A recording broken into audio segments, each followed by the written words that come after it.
Assalamualaikum warahmatullahi wabarakatuh. Perkenalkan, saya Heni Maria Teresia Tangkau dengan NIM A32124096. Saya berasal dari Fakultas Keguruan dan Ilmu Pendidikan, Prodi Pendidikan Pancasila dan Kewarganegaraan.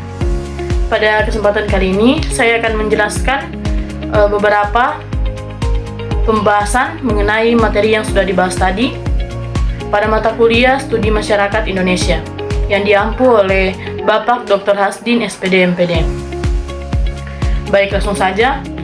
Materi yang pertama yaitu mengenai struktur sosial dan dinamika kasus sosial dan dinamika kelas sosial. Menurut para ahli, yang pertama menurut George C. Homans yang mendefinisikan struktur sosial sebagai suatu pokok bahasan yang ada dalam ilmu sosiologi yang terkait atau berhubungan dengan kepribadian dan perilaku sosial setiap orang yang ada dalam kehidupannya setiap harinya untuk menyesuaikan diri dengan peraturan atau norma yang berlaku di lingkungan tersebut.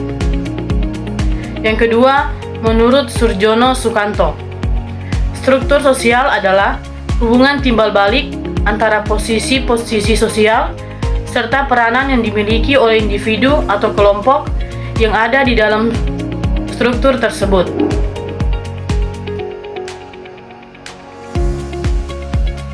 Bagaimana struktur sosial bisa terbentuk? Demi terbentuknya struktur sosial, menurut Charles P. Comis, unsur-unsur berikut ini harus terpenuhi dalam sebuah struktur sosial. Harus dapat ditemukan. Yang pertama, pengetahuan dan keyakinan yang dimiliki anggota masyarakat.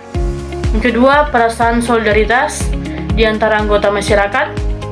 Yang ketiga, tujuan dan cita-cita bersama anggota masyarakat. Nilai-nilai dan norma sosial sebagai patokan dan pedoman dalam masyarakat.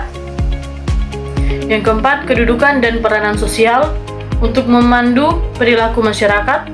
Yang kelima, kekuasaan yang mengatur kehidupan sosial. Yang keenam, tingkatan sosial sesuai dengan status dan peran anggota masyarakat. Yang ketujuh, sanksi agar norma yang ada dapat berfungsi. Yang kedelapan, peranata dan lembaga sosial konflik dan penyimpangan sosial sebagai bagian dinamika sosial.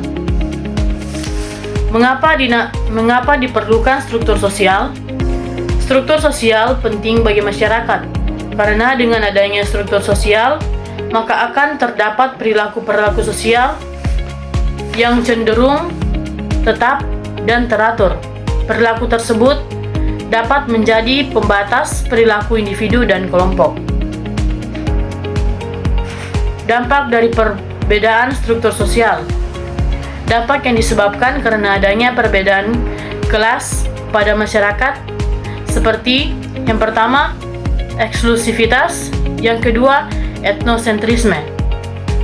Baik, kita masuk pada materi kedua, yaitu kelompok sosial di Indonesia. Kelompok didefinisikan sebagai kumpulan orang yang memiliki kesadaran bersama akan keanggotaan dan saling berinteraksi.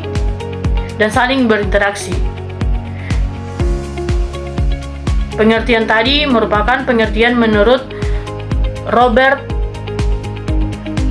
Bierstedt.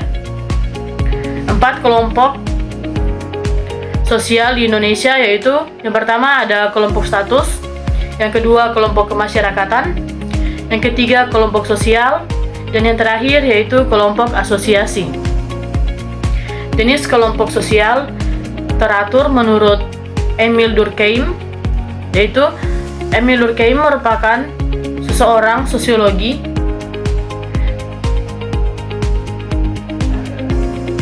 terkenal di Prancis. Emil Durkheim ini membagi kelompok sosial menjadi 2 jenis berdasarkan solidaritas pembentuknya, yaitu solidaritas mekanik dan solidaritas organik. Baik, demikian dari saya. Jika ada salah kata, saya mohon maaf. Selamat malam dan terima kasih.